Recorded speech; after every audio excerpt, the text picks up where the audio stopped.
مسجد سے کیسے نفرت ہوئی، کیسا رنگ بھرا؟ مسجد کے ساتھ تعاون نہ کرو، یہ مسجد اللہ کا گھر ہے، لوگ تعاون کرتے ہیں، محبت کرتے ہیں۔ کیوں؟ اس مسجد کے اندر مولوی ہے، ملا ہے، عالم ہے، وہ پڑھا رہا ہے، وہ بچوں کو پڑھاتا ہے، وہ نمازیں پڑھاتا ہے، وہ جمعہ پڑھاتا ہے، مسجد کی ضروریات ہوتی ہیں، کیسا رنگ بھرا۔ اس سے بہتر ہے آپ کسی غریب یتیم کے گھر میں آٹے کی بوری دے دیں، کوئی 10 کلو آٹا بھیج دیں، یہ بہتر ہے۔ تبلیغ میں پیسے، بیرون کا سفر 8 لاکھ 10 لاکھ روپے لگا رہے ہیں، چلا کبھی 4 مہینے 1000 روپے لگا رہے ہیں۔ اس سے بہتر ہے کسی بھیکاری کو، فقیر کو، محتاج کو تعاون کر دیا چاہیے، یہ بہتر۔ ایسا رنگ اسی بدبخت سے اگر پوچھے کہ جب تو نے 2 کروڑ کا بنگلہ بنایا تھا، کوٹھی بنائی تھی، اس وقت تمہیں وہ بیوہ عورت یاد نہیں آئی؟ بے سہارا عورت یاد نہیں آئی؟ کرائے پہ بیٹھنے والے وہ یتیم بچے تمہیں یاد نہیں آئے؟ بھیک مانگنے والا وہ تمہیں یاد نہیں آیا؟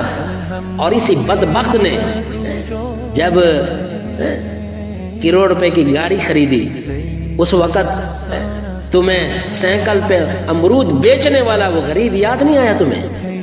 سفید ریش اینٹیں اٹھانے والا تمہیں وہ مزدور یاد نہیں آیا؟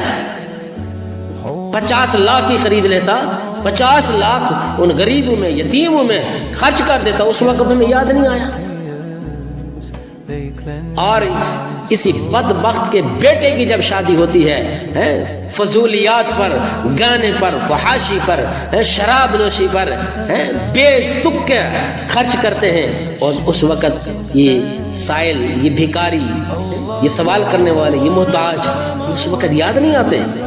اس وقت جب تو کاپیاں اڑا رہا ہوتا ہے ڈھول بجانے والے کے اوپر، ایسے پھینک رہا ہوتا ہے، تمہیں اس وقت یہ لوگ یاد نہیں آتے؟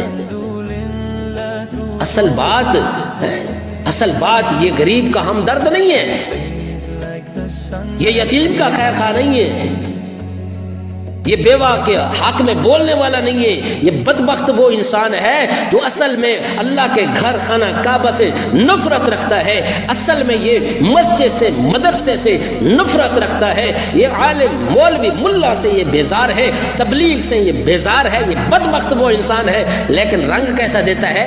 جی مسجد میں سیمنٹ کی بوری کی بجائے آپ آٹا غریبوں میں تقسیم کریں، حاجی کی بجائے آپ کیا ہے، بیوہ عورت کے ساتھ آپ تعاون کریں۔ آپ تبلیغ جانے سے بہتر ہے آپ کسی بچی کا جہیز دے کے اس کی شادی کروا لیں۔ تمہیں یاد نہیں آتی جب تم ان فضولیات پہ خرچ کرتے ہو؟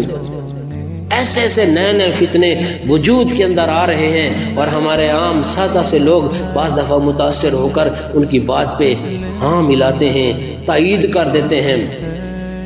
سب سے گزارش یہی ہے، کوئی بات ایسی آپ کے سامنے آئے، آپ سنیں، اپنے علماء کے پاس ہیں، دو زانو ہو کر بیٹھیں اور ان سے بات سنیں، اور ان کو بتائیں کہ ایسی باتیں میں نے سنی ہیں۔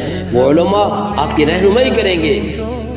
اگر آپ علماء کے پاس نہ گئے، یہ بھی ایک بڑا خطرناک فتنہ ہے۔ مولوی کے پاس نہیں جانا، عالم کے پاس نہیں جانا، خود تحقیق کرو، خود تحقیق کرو۔ جو پڑھا ہوا نہیں ہے، ان پڑھ ہے، جاہل ہے، سکول کا منہ نہیں دیکھا، مدرسے کا منہ نہیں دیکھا، کچھ بھی نہیں آتا، اب وہ تحقیق کرتا ہے قرآن کی، اب وہ تحقیق کرتا ہے بخاری شریف کی، اب وہ تحقیق کرتا ہے حدیث رسول کی، وہ تحقیق کرتا ہے مسائل کی۔ یہ ایک اور نیا فتنہ وجود کے اندر آیا ہوا ہے۔ اللہ ہمیں ہر قسم کے فتنوں سے محفوظ فرمائے، ہمیں بھی ہماری آنے والی نسلوں کو بھی اللہ محفوظ فرمائے۔ اس لیے کبھی ایسی باتیں سامنے آ جائیں، اپنے علماء کے پاس، اپنے بڑوں کے پاس ہیں، اپنے اساتذہ کے پاس ہیں، اپنے شیخ کے پاس ہیں، اور ان سے رہنمائی لیں۔ اپنے مفتی صاحب کے پاس ہیں، حضرت یہ بات سنی ہے میں نے، یہ بات سنی ہے میں نے،